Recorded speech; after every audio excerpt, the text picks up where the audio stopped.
So today we're going to be working on the basics of throwing. How to center, how to start off any sort of form that you're going to want to make, whether or not it be a bowl, a cup, a vase, something small, something large. My centering techniques works for clay that's even smaller than this and all the way up to, I've done up until 125 pounds. You can even make it go farther than that. You're going to use just a little bit of water to help that clay glide through your hand, and you just want to keep it to where it looks shiny. If it's starting to get dull, you need to add more water. You don't need to drench it, you don't need to like splatter it all over, because a centrifugal force is just going to flash it all over your splash pan, and all it does is make a huge mess. So you're just going to wet your hands to where they're slightly glossy. Keep your elbow locked into your leg, down into your thigh, and you're going to run your palm up against the clay on the outside. I am right-handed. I usually like to teach right-handed, but if you're left-handed, you can do the same over here. Just take all of my instructions and kind of flip it. So you're going to lock that elbow. Whoops. And if your clay falls off like that, you want to dry off the bottom and smack it down again. Let that palm glide up against the clay. Push that clay down with your top hand.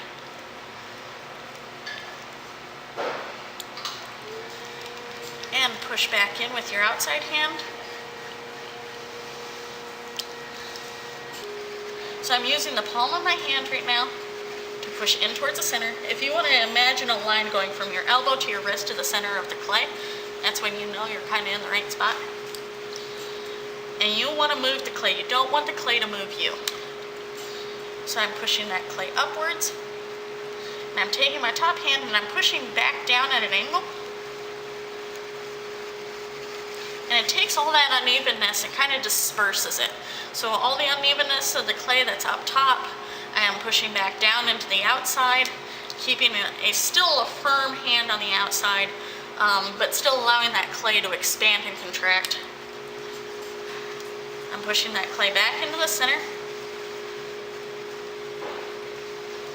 And then back down again. So I'm just going to cup it with both hands. Now that I've got myself in the center, you can also practice by kind of running your finger on it, and if the clay bumps it every once in a while and you're not in center yet, you can choose a couple of different spots on the way down. I like to keep a clean bat.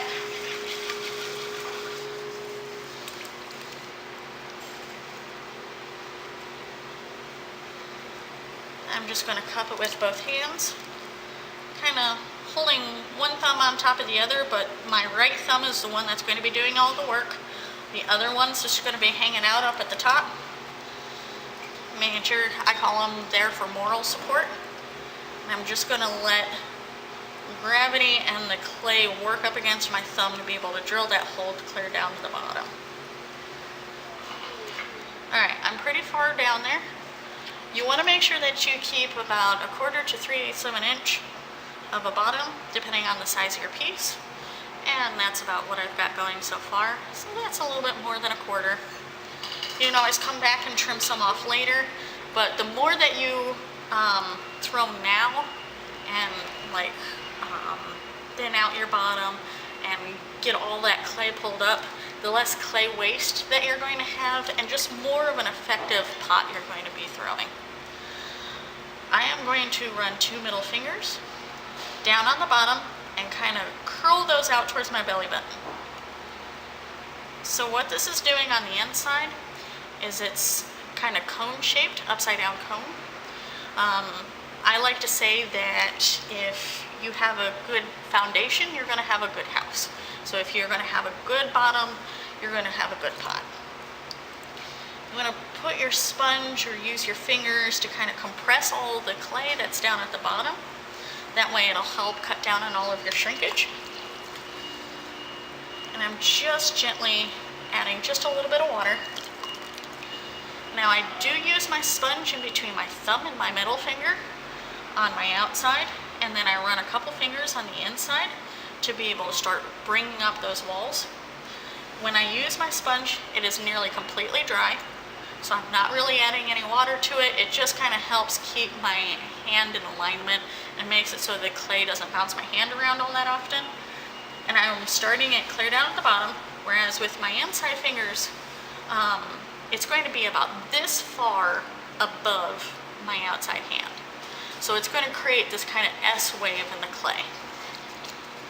And this helps straighten or stretch and also compress all of those clay platelets, so you don't end up with cracks, or if you end up finding air bubbles or something like that, it helps to eliminate all those.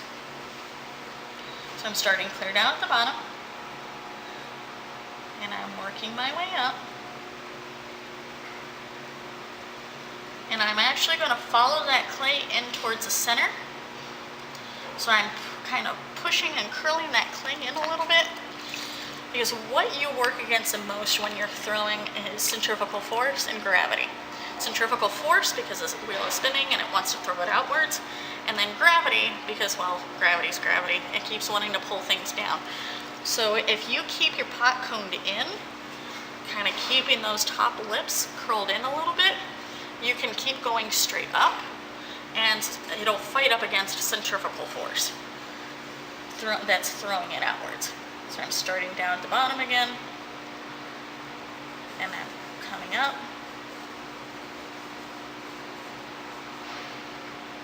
curling that clay over. And I'm just wetting down enough. I'm not drenching it, I'm just adding a little bit of water, that way my fingers glide. If your fingers aren't gliding and you end up with a thin spot, you'll end up with a twist. And that just ends up being kind of no bueno. Not very good.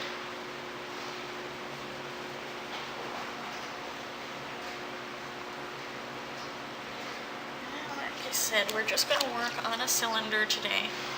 Kind of pulling that up, starting clear down at the bottom, pushing that clay inwards, grabbing that clay, and slowly working it up. This is a great form for a vase. Oh, came out a little wide. So what you then can do is wet your hands down just a little bit and keep that coned back in. It's like I said, once it comes out, it's really difficult to get it all flat back in. So this is the basics of how you throw a cylinder. You can take this and move on to doing bowls, cups, vases, anything of the sort. If you're looking for any of those tutorial videos, I'll be following this up with some more here in the future couple of weeks. This is the girl named Jack. Stay muddy.